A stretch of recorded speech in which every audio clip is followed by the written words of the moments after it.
Selamat sore, ketemu lagi dengan gue Lembu Tambun di Jurnal Lembu. Lagi dalam perjalanan balik. Dan gue tadi siang makan bareng sama teman-teman gue di suatu warung lah. Terus kemudian sambil ngobrol kita cerita lah perjalanan hidup kita terkait dengan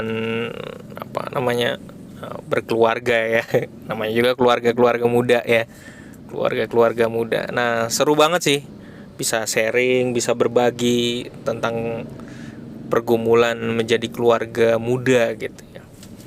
Gua ada yang cerita tentang mertuanya, ada yang cerita tentang adik iparnya lah yang serumah, dan ya ada catatan-catatan kritis, ada saling debat. Seru sih, seru, makna dapat banget pas lagi kebetulan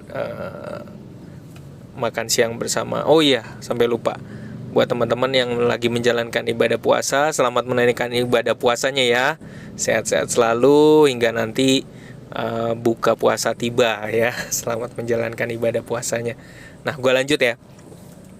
Lagi ngobrol-ngobrol gitu, terus akhirnya yang temen masih keluarga muda ini, keluarga muda banget ya, dia baru fresh graduate, baru menikah ya gitu. Dia cerita, dia bilang akhirnya gue udah menuntaskan satu tugas. Wih, apaan nih?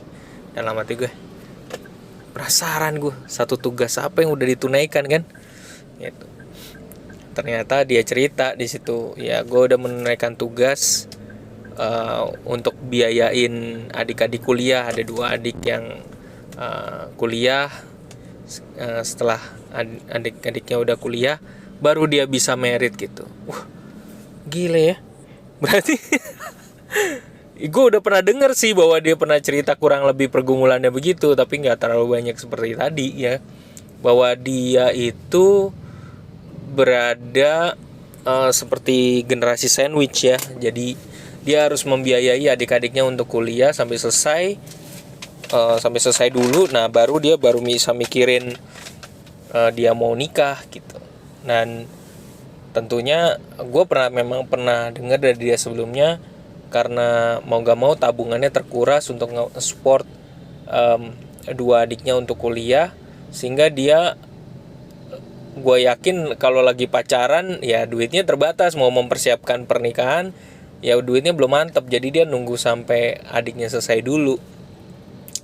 Dan itu tantangan yang dia hadapin gitu. Dan dia mengalami sebuah kepuasan. Tadi sambil cerita, dia paling nggak dia udah udah kuliahin 2 adiknya sampai selesai gitu. Dan yang menariknya, yang mendadak membuat gua terharu adalah begini. Kan dia udah habis duit buat bantuin kuliah ya. Terus kemudian pada saat dia mau mempersiapkan, setelah adiknya udah lulus, dia mau mempersiapkan pernikahan sama calonnya, sekarang udah jadi istrinya. Ternyata duitnya kurang gitu, sampai dia pusing, gue harus dari mana ya dapetin duitnya untuk nikah ini gitu, bahwa ini kurang.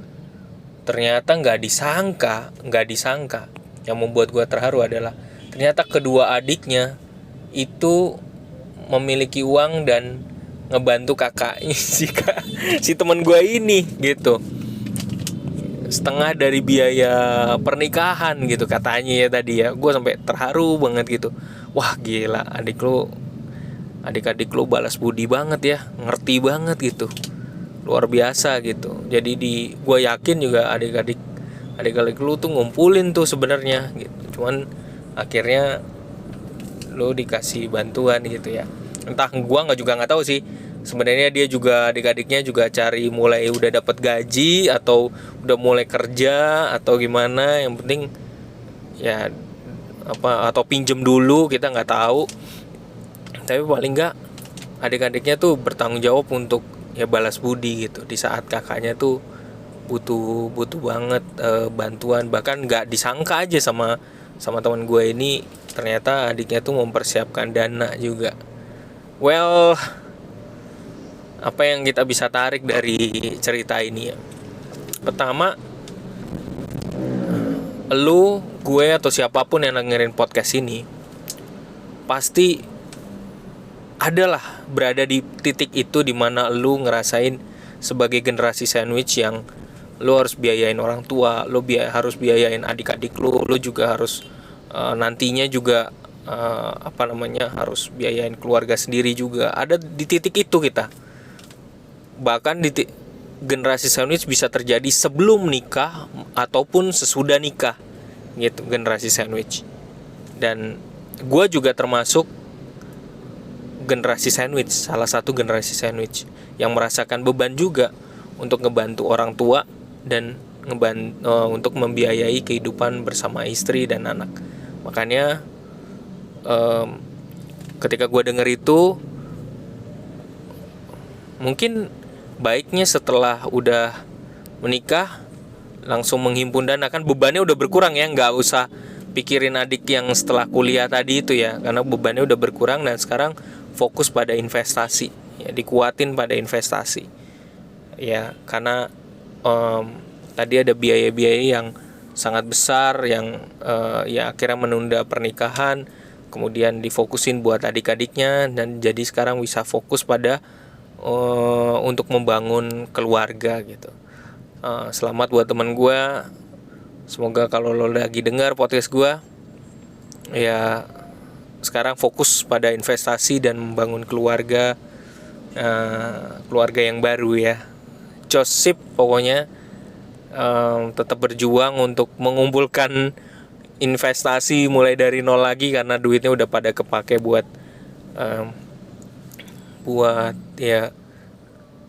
adik-adik ya. Menurut gue sih walaupun kita punya adik, kita nggak bisa biarin gitu ya. Kita nggak bisa biarin dia jatuh sendiri atau suruh berjuang sendiri, nggak bisa. Pada akhirnya kita sebagai kakak itu, kita juga punya sense of belonging gitu terhadap saudara sendiri, bahwa orang terdekat dari mereka adalah keluarganya sendiri, bukan teman-teman orang yang di luar, bukan, tapi teman-temannya sendiri, keluarganya sendiri. Dan ini semoga bisa menjadi pelajaran. Salam dari gua, Lembut Ambon.